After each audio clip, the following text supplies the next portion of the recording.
Hello,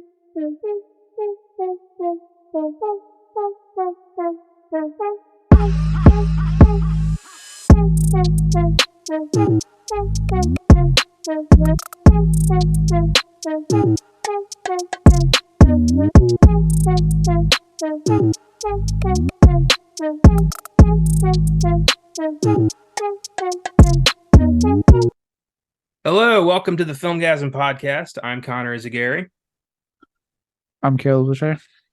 And this is an experimental new kind of podcast we're trying out, mini podcasts, mini pods for short, where we're going to use these to kind of discuss current releases, stuff we've seen that we want to talk about. We're not going to do this every week. We're not going to do it for every movie, but we are going to do it when we feel like we got something to say. And what better place to start than James Gunn's swan song for the GOTG, Guardians of the Galaxy Volume 3.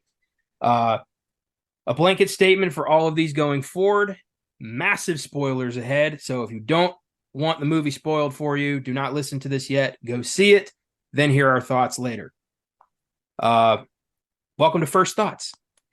Guardians of the Galaxy 3. I felt like this was a return to form. This felt like, okay, Marvel is back. Not that they ever went anywhere. But it does feel like people needed to be reminded they still had gas in the tank after Ant-Man and the Wasp: Quantumania underperformed, Thor: Love and Thunder kind of pissed everyone off, and Black Panther: Wakanda Forever was not the movie we all kind of wanted it to be. So this was pretty much exactly what I expected, and I was very impressed. How about you? I was really happy, and I'm with you. I'm of the mindset. I know I've kind of mentioned on other episodes and stuff we've done that Marvel has been in MCU, dare I say, before all the Marvel fanboys come at me here, has been incredibly hit and miss since Endgame came out. I'll say it. It's been incredibly hit and miss for me since Endgame came out. It wasn't, I remember like up to Endgame, I was always excited about a Marvel film, and my disappointments were few and far between. Usually your Iron Man sequels. And the first Thor sequel. But besides that, I was usually like, oh my god, it's so good, I love it. I was always ecstatic by the time I left the theater. And then Phase 4 happened, and it was like it reversed. I left, you were going, that was, I had like my something along the lines of Shang-Chi or Doctor Strange 2. I went, that was fun. I enjoyed it. It wasn't my most favorite thing, but I had a lot of fun with it. To something like Eternals, where I sat there going, this is the most actively boring fucking movie I've watched in my life. What the hell? And then of all of Phase 4, because I think technically we're on Phase 5 now, since Ant-Man and the Wasp: Quantumania. Are we in phase? Yeah, we are in Phase 5 now. We're in Phase 5. Isn't it interesting how we both just kind of like didn't realize that?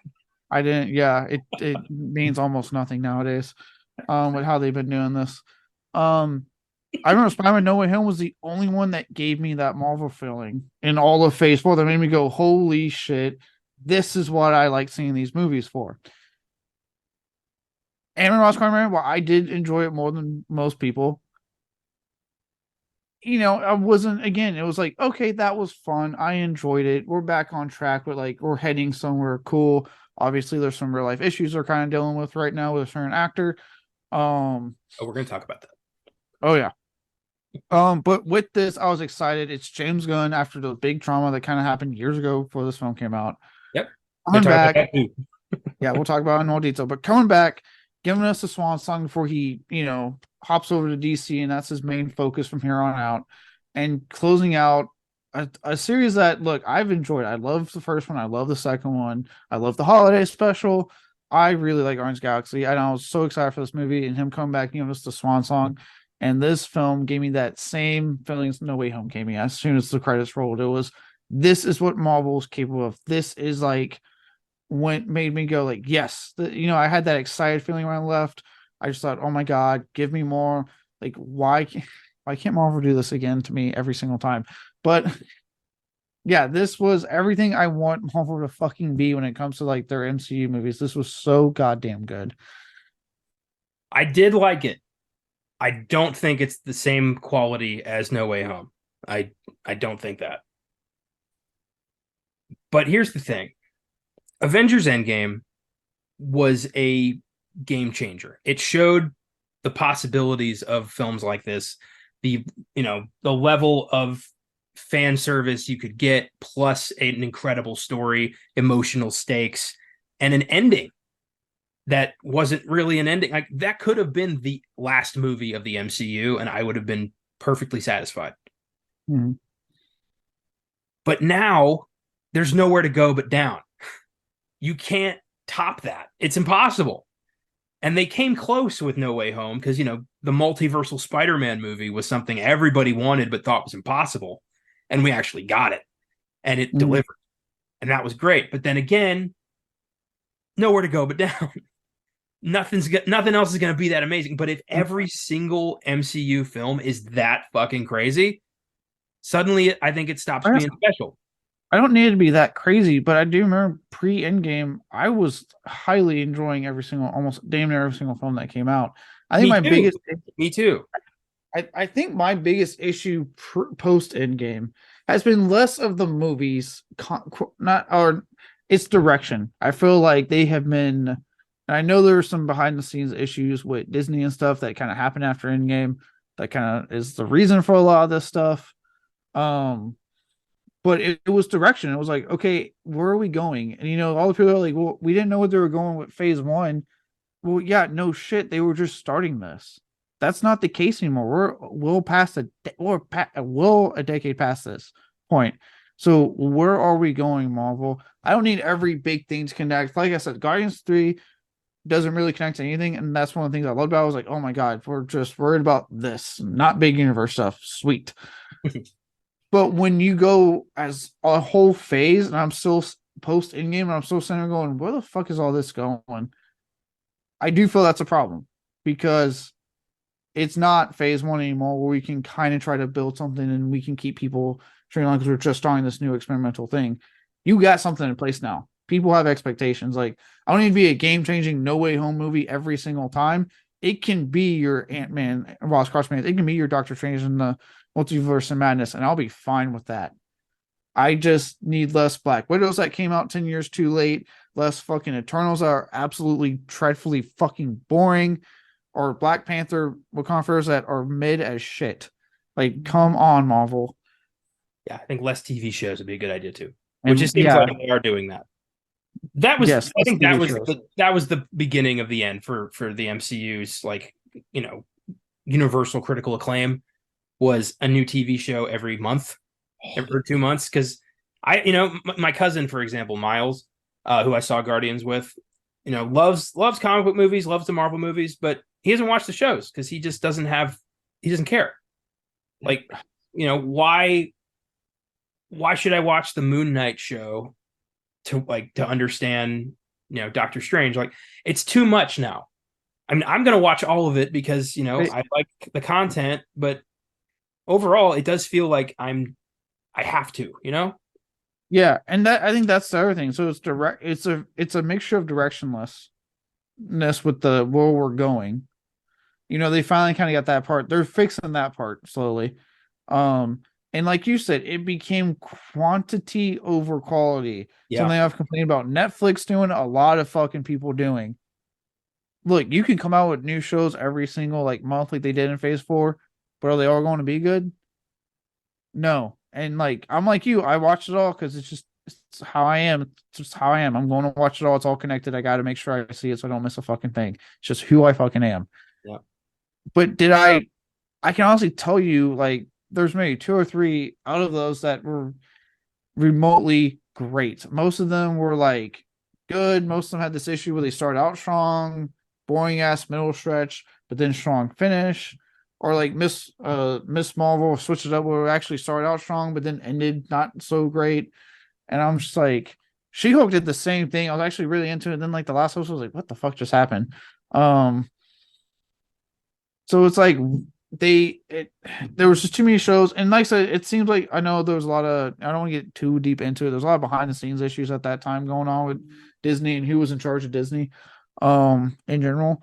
And I know since an old Disney executive is back, I think playing more ball with Feige, they have lowered down the amount of shows. I think there's only 2 shows coming out this year, and one's next month, Secret Invasion, which looks really good. And then it seems like they've been trying to quality control the movies better. Here's the thing, though. They all looked good. All the shows looked exciting. They looked fun. They started out promising. And I have not had the desire to go back to any of them, which is interesting. Like I'm doing an MCU rewatch right now chronologically because like I was like, hey, why not? I haven't seen a lot of them in a while. Some of them I've only seen once. So let's reevaluate some shit.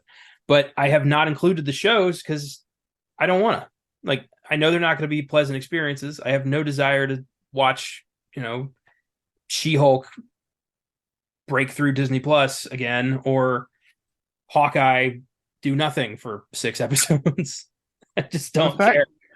The fact that James Gunn was able to make a character like Peacemaker and spin him off into his own show and it obliterate anything the MCU came out with on Disney Plus tells me everything I need to know about the MCU shows.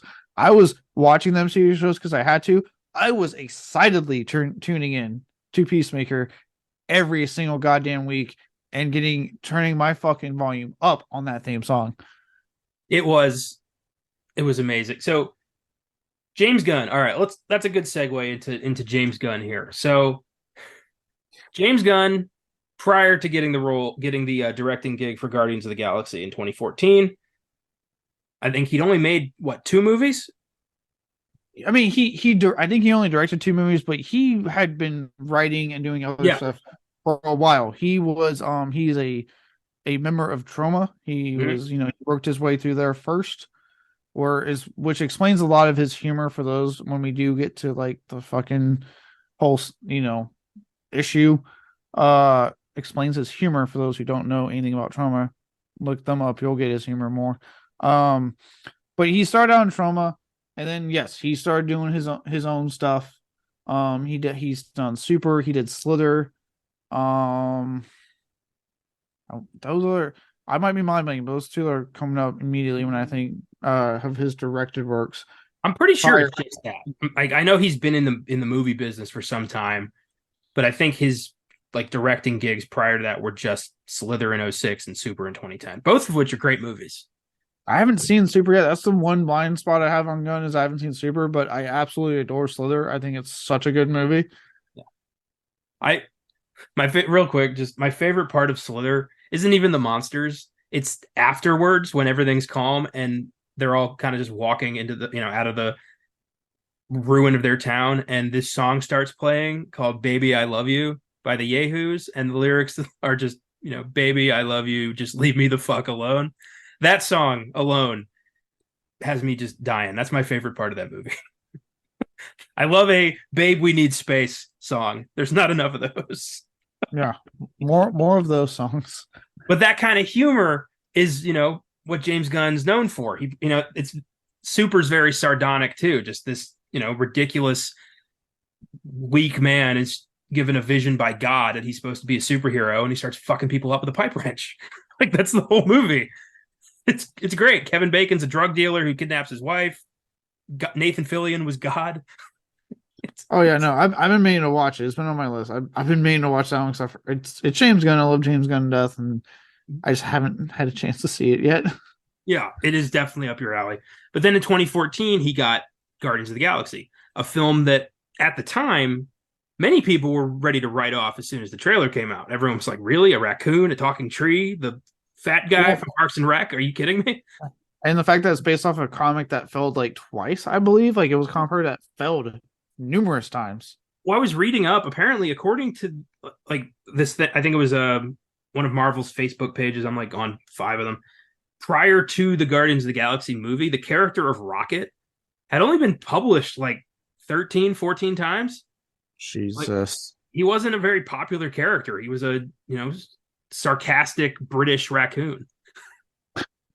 Real quick, before we keep going, I just want to kind of point out the writing stuff he did prior to Slither and Super. Yeah, shut him out. I was pulling up while you were talking.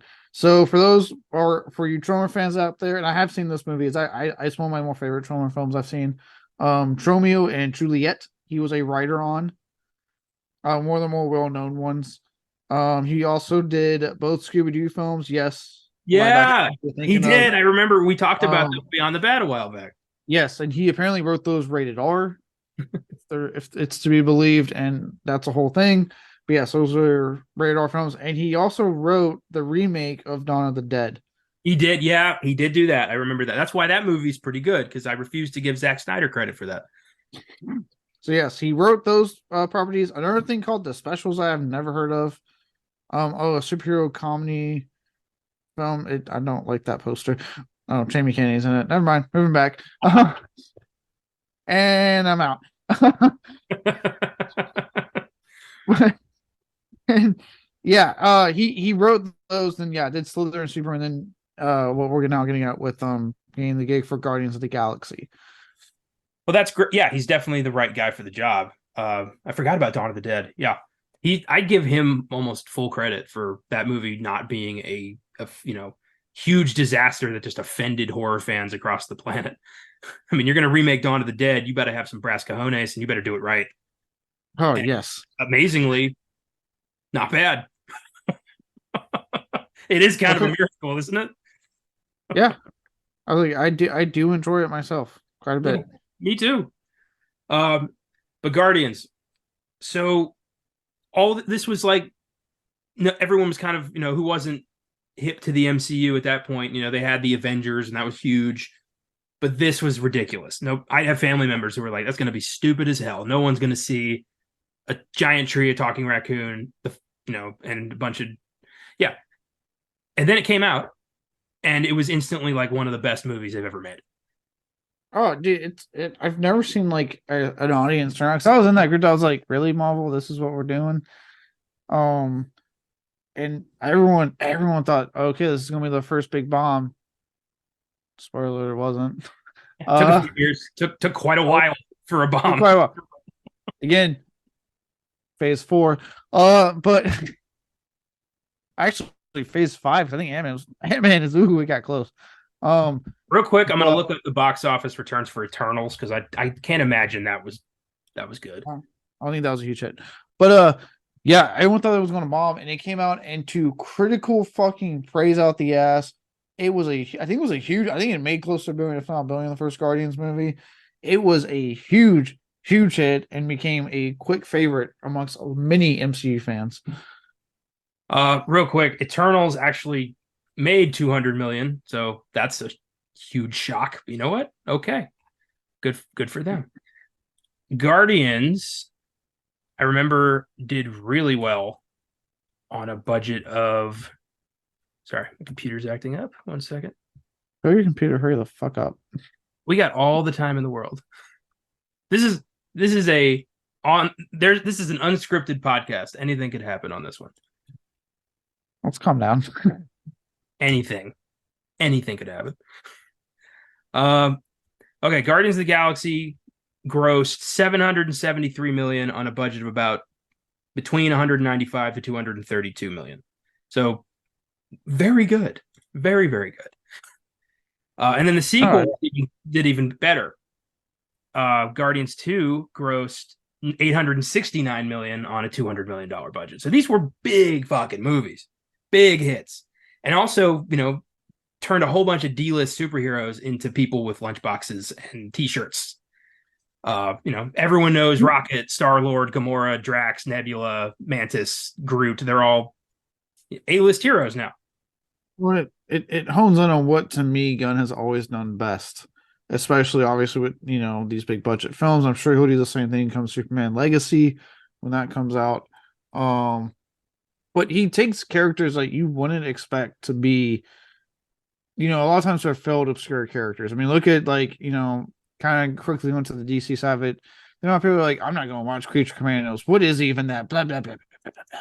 And like, it's Gunn doing what he does best. He's taking obscure characters that no one's fucking heard of and doing it in a way that you latch onto them and like them, and they become part of pop culture all of a sudden. And he does it all mixing really great humor with a lot of heart. And that's the big thing. He doesn't actively try to actually make fun of something like Rocket Raccoon or a tree that only says I am Groot. He imbues them with heart. And that's what makes us latch on to them. Like, especially, once we kind of talk about 3 some more, the theme of family is so strong throughout these films. So it's like he knows how to just pull at the right strings and make you really fall in love with characters that, and in one medium, the comic medium, kind of have been ran off. Well, Gunn is as we've seen with his work, he's a great director, but he is a fucking fantastic writer. He really is. He can do, I mean, look at the Suicide Squad, which bombed because of COVID, not because of the quality of the film. That movie is loaded with rejects. It's every character in that movie who's not Harley Quinn is like, I didn't know half of them. I didn't know who the hell Bloodsport was. Now I fucking love Bloodsport. Yeah, I didn't give a shit about Peacemaker. Yeah, fucking Peacemaker. This ridiculous, like borderline super racist character. You put John Cena in like a toilet-shaped helmet, and suddenly he's got his own TV show that's critically acclaimed, and we fucking loved it. Yeah, I remember when they announced it, I'm like, look, I like John Cena as Peacemaker in the movie, but do we really need a TV show? And then guess what? That TV show was great. Yeah, that is one I will watch again. When season 2 comes out, I'm going to rewatch the first season happily. Yeah, I still to this day love the scene when like Peacemaker and Bloodsport have that fucking showdown at the camp and kill everyone. When Peacemaker's walking up to that guy who's asleep and just chop, chop, chop, chop, stabs him in like the foot and works his way up the fucking leg. I love the outcome when they're like, where are the guards? Like, where are all my men? Oh, shit. But yeah, this is the guy who's now going to run DC's film production, and I couldn't be happier. I'm excited to see the level of heart he brings to, not just big characters like Superman and Batman, but also, Creature Commandos and the fucking Swamp Thing movie he's going to be overseeing. Like, this is neat. I am so goddamn excited for that. I cannot tell you how excited I am for Swamp Thing. Like, it is a crime against humanity that show got canceled, not because of viewership, not because of declining ratings, because of outside bullshit that happened, and you got to cancel after one season. Yeah. How dare you do this to me on Swamp Thing? So I'm fucking excited. We're getting a horror movie, Swamp Thing, and James motherfucking Mangold is the one that apparently is writing and directing this thing. Bring it on. It's like some zoning issue. It was like the dumbest reason to cancel a TV show. Yeah, it was literally like, we can't film here for some weird reason, so we're just going to cancel the show. Before it aired, so it wasn't because of viewership. It was before it aired. You casted Derek fucking Mears as Swamp Thing, and he was great. Wasn't James Wan the showrunner too? Yes, he was. Yeah, I remember him announcing the cancellation and just sounding so defeated and bummed out because he was so proud of this. And yeah, it's even hard to find now. Once DC, like I had DC Universe, so I watched it because I was like, I'm watching this fucking show, damn it. And then when that shut down, because HBO Max, or soon to be Max this month, swallowed everything. They didn't bring that one over. Now it got advertised as airing on the CW, and I was like, you motherfuckers, it is better than this. And I'm saying this as someone who has been watching the Arrowverse since the very beginning, but Swamp Thing is better than CW. I'm not calling it Max. I refuse to do that. I refuse to use a streaming service with a goddamn name. Like it makes me think of Hal from 2001. I'm not doing that. Of all the names they did, I was like, really? That's what you guys came up with? You just took HBO off? That was it? Yeah, it is. It's weird. Anyway, yeah, whatever. Maybe they'll put Batgirl on there now that, the WGA is on strike. They're going to need movies very soon. Yeah, they got one. They never even took it out of the fucking box. We didn't get to play with it. It's already got film, already been written. Your writers aren't working, Hollywood. That would, I don't like how it happened, but if we end up getting Batgirl out of this, you know what? Worth it. I just want to see Brendan Fraser light some fuckers up as Firefly. Right? Like, God damn it. But anyway, Gunn did great, and he pretty much became like a huge popular filmmaker mainstream-wise after Guardians came out. And then they fired him. Guardians of the Galaxy 3 was coming down the pike. They were going to get started on that, and then some old tweets resurfaced where Gunn made some admittedly tasteless jokes, not worth losing your job over, I think. I And look yeah, in case. Disney was like, nope, get the fuck out of here. Yeah, look. If anyone's wondering about my mindset with this stuff, like, look, were you agree with the joke or not, where it was you thought it was tasteless or not. One, I'm not going to condone what you have every right in this country to feel the way you did about the joke. Every right to feel that way.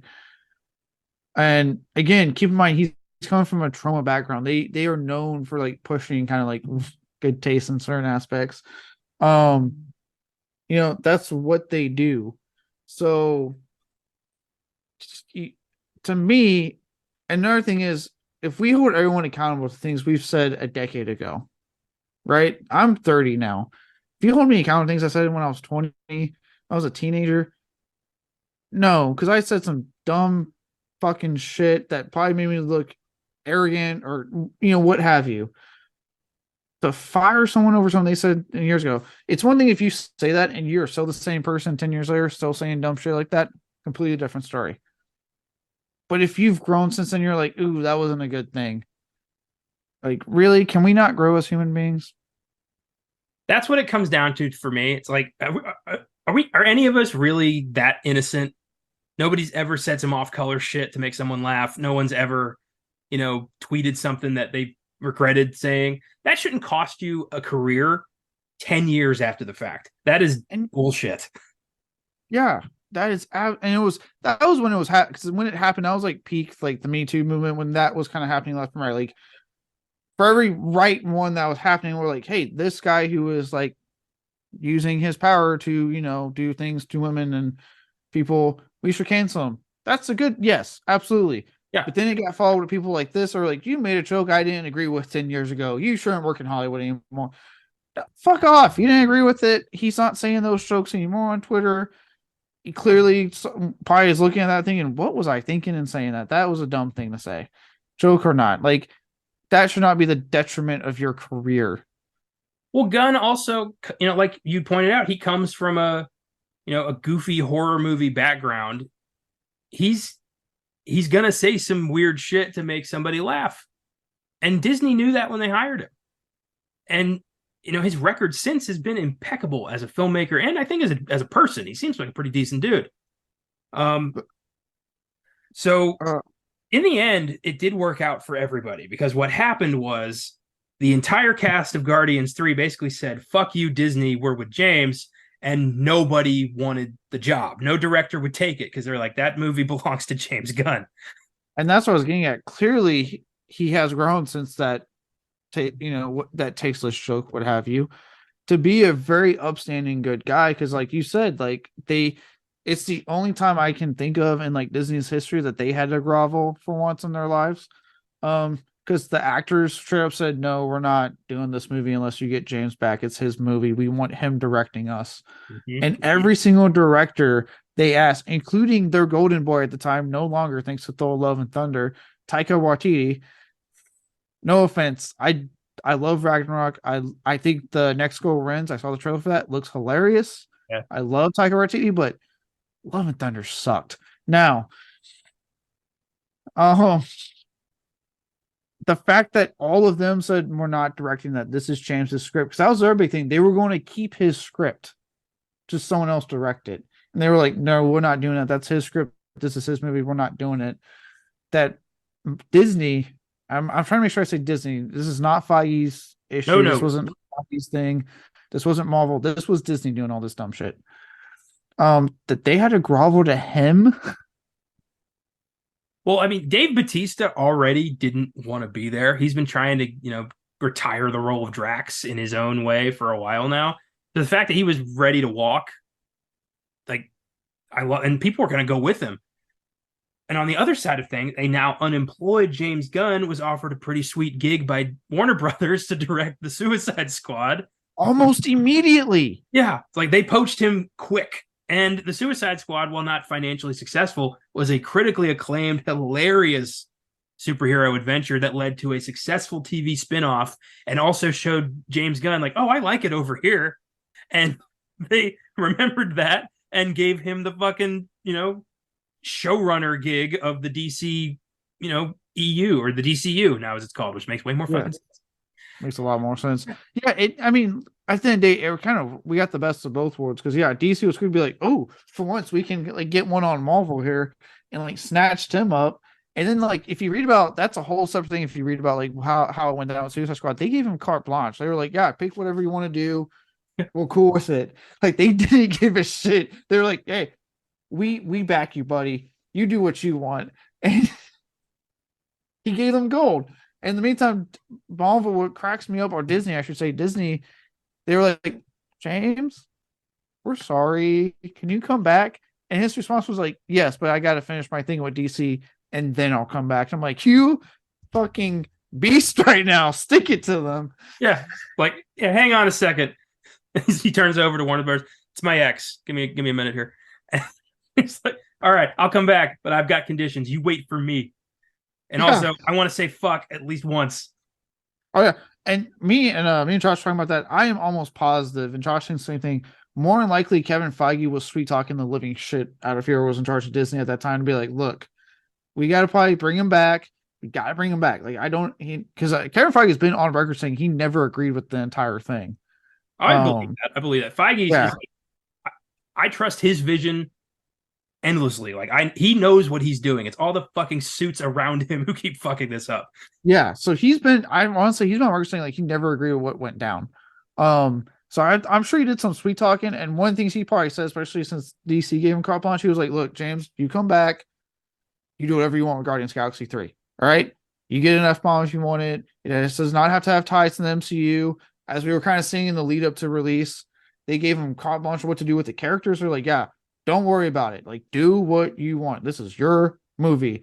I'm sure that is how it even went down to get him to come back. Imagine you get fired from your job and you immediately get hired by another company that lets you do as much blow at work as you want. And you're just like snorting rails off the desk. You're not even doing the job. You're just like, this is fucking awesome. And then your old job calls you back and it's like, hey, man, we really need you. And we're going to give you one joint. I'd be like, I got all this blow. I'm good. But I think James Gunn was like, I got to see this through the end. I wrote a trilogy. I'm directing a trilogy. I'm finishing this off. And I do think he had way more control over Guardians 3 than he did over the first two, probably because Disney was like, all right, we get it. We're sorry. We won't bother you. You can do blow at work. It's fine. We all do. James Gunn is the only person Disney for once was like, we're sorry. Okay, look, we may have been on the wrong on this one. We're sorry. All right. They don't do that for anyone, as we're seeing right now with their, I'm with them going after good old DeSantis. They're usually not kind to people. They will not admit when they're in the wrong, but Gunn was like a whole different story. They're like, okay, look, sorry. We fucked up. Here's your movie. Please don't hurt us. To me, the DeSantis thing is like the end of Ragnarok when like Hela's beating the shit out of Thor and then Surtur shows up and destroys everything. Surtur's Disney. It's like, we can't defeat DeSantis, but he fucking can. If you want to look at how stressful it is to work for Disney, just look at James Gunn in the first Guardians and look at him now. His hair turned gray incredibly fast. Yeah, him and like Knoxville, two people that went from having like looking nice and young to fucking gray hair. To be fair, Knoxville makes his own stress. When you're taking, bowls to the face, that's on you. Anyways, real quick, for those who are wondering about the ongoing struggle of Bam Margera, quick side update. The police, he has a warrant out for his arrest because he punched a family member and threatened violence. Like literally, family members now called the police on him. So you're saying it's going pretty good? Yeah, it's going pretty good. Well, we can't all be celebrities, can we? I'm sorry for Bam's family. I really am. I'm worried. Like, I feel like any day now they're gonna find him in a ditch somewhere. I'm waiting to see that news story pop up, if I'm being honest. Well, we've set it up enough. Let's talk Guardians 3. Yeah. So first gripe. I do think that they fucked up Adam Warlock. That is personally, and I know you said right for career you have a couple minor ones. This was my only minor gripe. For those who are on my letterbox, I give it like a 4.5 out of 5. I really enjoyed this. Um, that was my only minor gripe. Now I do know James Gunn straight up said on record there were things they did to the Guardians characters in like Endgame and Infinity War and things like that that he wasn't happy with. Ah. Um, yeah, so I love that even at this point he's like, I want to see what the fuck I want. What are they going to do? Fire me? They grovel to get me back. I got Didn't he write those segments though? I don't think he necessarily wrote those Endgame segments. No, I always thought that anything involving the Guardians, like he was responsible for. Oh, no, okay. no. They look. That is a fucking assembly line. Okay, you ever got told to write Avengers Endgame? They were Avengers Endgame. All right. You imagine having that fucking daunting task on your shoulders? Yeah, right. But he has been on record as kind of saying he didn't quite like where they were going with some of the characters' choices. I wonder if he was saying more of that with Gamora more than anything. But and like you were saying with the creative control thing, I wonder if there was pressure on him with Adam Warlock and Guardians too, as opposed to actually wanting to do Adam Warlock. Um, Well, I feel like there was a way to do it where he's not just an idiotic man child who has no relevance to the plot. yeah, it was my one minor gripe, and I do think Real Poulter did a good job. Like he was trying, he was working Yeah. with what he had. Yeah, I'm Uh, not no disrespect to Will Poulter. He did a good job. yeah, I think that's a guy that has a lot of talent. He just doesn't seem to really get a lot of good stuff. Um, Yeah. He was almost uh, Pennywise, remember that? yeah. And I was actually when people were like, really him, I was like, I think he has it. This guy could be good. He'll get one. He'll get a role that will define his career. He'll get one. Yeah.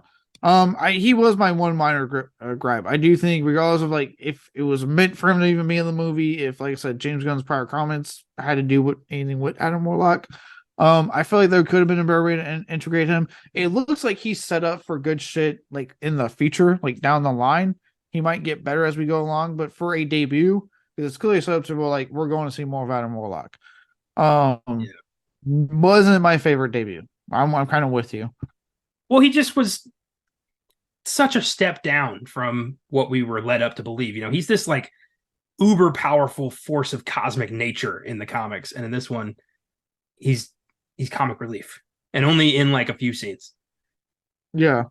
And like, don't get me wrong, like I was laughing at his stuff, like on the show him the pain or whatever it was, and he's supposed to hurt the guy and ends up straight up murdering him. Like I was laughing, but I was like, come on, guys. I liked that, and I liked afterwards. He's like, I don't like how this is making me feel. I don't know what this is, but I don't like it. He doesn't understand. He has empathy, but he doesn't understand what it is. That was cute. That was really my only problem with the movie. The rest of it was so good that it pretty much overpowered that. So I do like it. 4 out of 5 stars for me. It's rocking a 4.2 out of 5 on Letterboxd, which is really good. It'll probably drop in the next few weeks. Or like day one releases are usually pretty damn high. You got to give people time to review it. What? Speaking of, we kind of mentioned the effort. What were your thoughts on the much talked about first usage of fuck in a Marvel movie? Oh my god, it was perfect. Get in the fucking car. It was just the audience roared into laughter. Like it was perfect. It was perfectly timed. It was I know people are gonna be pissed that like, oh, Chris Pratt stole the first F-bomb from Samuel L. Jackson. Shut up. Yeah. So and like I don't think it shouldn't matter. I feel like MCU does need to just be brave enough to say fuck it. Let's just do some more adult stuff because the audience is getting older. We got Deadpool 3 coming in a few years. If you can't handle one F-bomb in Guardians, you're gonna go into a goddamn coma with Deadpool. Yeah, and also look, some of these comic properties, even Marvel, are not just meant for kids. I'm looking at you, Blade and Deadpool. But I wonder if that's why they did it because they've confirmed Deadpool 3 is rated R. That is like a confirmed thing. I've heard rumors that one of the main reasons Blade got pushed back, other than the script, was that yes, they're starting to really lean towards an R rating on Blade. Good. So it sounds like they're going for it. And I wonder if this was like a testing ground, like, okay, look, let's put at least the get away with our one in a PG-13 film, and let's do it with James Gunn stuff because of his background anyway. He'll find a good way to pull it off. And I'm picturing like a bunch of Disney like scientists in a lab, like trying to like create the first like Disney F-bomb, and it's in like a vial somewhere, and they're like, we can only trust this to James Gunn, and they like deliver it to him in a package. It's like perfect. with the with the way Disney was treating this, because I was seeing so much up to the release of like Disney's first F bomb. I'm like, oh my god, guys, calm down. It's just fuck. Like, Jesus. But it was a good one. I know I got a good laugh out of it when because it was a perfectly real time joke with the just push the button. What button? I push it. Now what do? Open the fucking door. Beautiful. You know what I was way more freaked out by? The High Evolutionary's bloody face. Dude, that's why I made my like they kind of I feel like they let James Gunn get away with a lot on this film because some of the imagery I was like, Jesus Christ, this is PG-13, guys. This is the first legit full MCU genocide. I mean, we've had some halvesies and some backsies, but we've never had a full, complete race of people get obliterated. That's a new one. That destroyed. So let's talk about Chukwudi Iwuji's performance as the High Evolutionary. Possibly the most despicable villain we've gotten from the MCU yet. There's no redeeming qualities to this guy. There's no tragic backstory. This is just a sadist who loves to hurt things. And I thought he pulled it off great. I wanted to punch him. Oh yeah. I did kind of notice he yelled quite a bit towards him. I was like, please stop yelling. But he was pissed, he was angry, he was crazy. Like, I get that. Yeah. But no, I thought he was really good. He's not look, he's not one of my all-time favorite Marvels. He's not going to be up there. But it was also refreshing just to see a villain be a villain, not have a tragic backstory, not have this like blah blah blah. Like this is just a guy that's bad. That's it. He is just evil. He likes to do what he likes to do. And yeah, he pulled it off. He was great. I thought he was really good in the role. I thought the face reveal was fucking sick. Even I was like, ooh, he pulled the face off. What is that going to look like? And they showed it twice. And I was like, damn. I thought it was going to be his like robot, his purple robot face from the comics. No, it was bloody viscera, eyeball hanging out. Look what you did to my face. Freaking. Yeah, it was good. One thing I like about this film, and and obviously this is kind of like for people that are just not into MCU, this is kind of like their thing, right? It's too quippy. It's always joke, which I'm like, who gives a shit? Like, laugh, people. It's fine. We are 15 years in. It is a you problem now.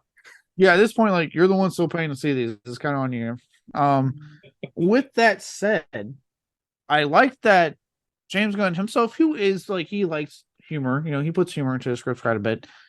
I like that he actually, to me, kind of toned it down a bit and let the emotional moments hit. And I say that because, and this shouldn't affect me. I shouldn't even say this, but after having sat through Thor: Love and Thunder, where it felt like, hey, we got this super serious cancer storyline that we're going to fucking joke about and give you no time to process whatsoever.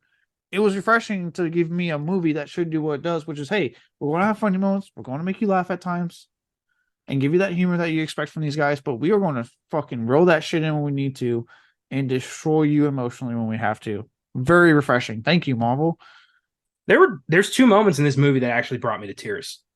The first, go on. I'm going to see if it's the two scenes I'm thinking of. Go ahead. Okay.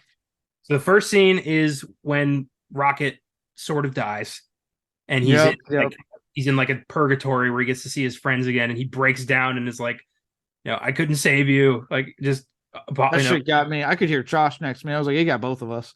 Oh, dude, that was rough. Props to Bradley Cooper for fucking delivering every single time we see Rocket. But this is his crowning achievement as the character. Oh my god, yes. And to me, he's like, oddly enough, the most underrated actor in this group somehow, because you always see them in pictures. You never really see Bradley Cooper. I don't know if he just. I think he sees this as just kind of like a paycheck gig. I don't think he really is as invested in this as like other characters he does. I think to him it's just kind of like he writes it off. even if it is, the dude nails it even before this, nails it every single time. Like he is fucking good as Rocket Raccoon. And I yeah, love when he claims it, when he's like, all right, he finds out he really is a raccoon and he finally calls himself Rocket Raccoon. oh, that was great. I mean, he's like, because the whole time, even I was sitting there going, "You call him by his name, you fucking asshole." And when he finally went, "I'm Rocket Raccoon," and shot him, like, yes, fucking yes. Uh, the other scene that made me cry was when the Guardians depart. They part ways. They all go their separate Yep, ways, yep. and Peter's reunited with his grandfather.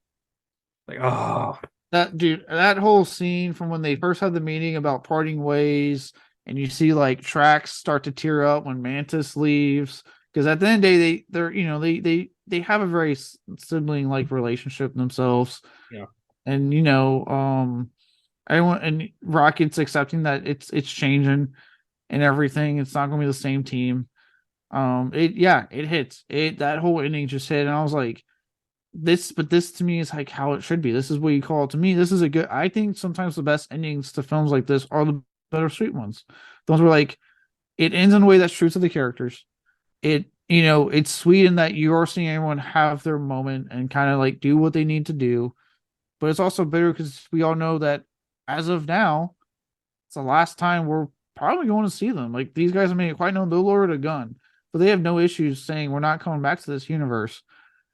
So it might be the last time we see them together, and it's yeah, that I'm with you. Both that scene and the one Raccoon when he died, well, briefly died, fucking hit hard. I was surprised that nobody died. Like, I thought for sure we were going to lose a couple of these guys. I like how Marvel like really Gunn basically trolled people the whole time with that. He's like, oh yeah, yeah, they let me do whatever I want and kill some characters. I'm like, you're after the movie, I was like, you trolled us, you motherfucker. I should have known you would do this to us. uh, Real quick before we start wrapping things up, I do want to say, I think the most like the strongest performance of this entire franchise, and also in the Avengers movies, nobody gives Karen Gillan enough credit for her performance as Nebula. Oh, she's great. She has my favorite arc in the entire MCU. From like evil assassin loyal to Thanos to full blown hero. I love it so much. I love her, especially in this movie. She really steps up on the hero front. I love when she's arguing with Gamora and over whether or not they should like let Rocket die so she can go. And she screams at Nebula like I'm family, and Nebula goes like, so is he. It's like, fuck. Yeah. The amount of character development that this character's gone through. When she told Trax at the end of the movie, oh dude, when she was like, you're not just a destroyer, you're a dad. You're a dad. That kind of callback from the first film for those who've been watching since the beginning and know the backstory of Trax and him losing his family and his daughters to Thanos. Oh god, that hit me hard when she said that. I was like, oh man, because you have that funny moment where you realize the guy was actually kind of a good dad. Like he's good with kids, surprisingly. Yeah. Well, I love that there's a point where Mantis is like arguing with Nebula about, it's not his fault, he's stupid and all that about with Drax. And she says that like he's the only one of you who doesn't hate himself. And I was like, shit. Like they're really digging at the emotional pay dirt in this one. This movie's like a fucking therapy sesh. Yeah. Everyone overcomes their own shit in this movie. It really, it's great. Oh, it's great. And speaking of Drax is still just Batista. Look, he is so goddamn good when he's like the constant second best friend. I died when they were in the suit and Quill thought he had that shit just because of him and Gamora. And man, it's like we can all hear, the delivery that Dave Batista gave when he was like, and it was painful.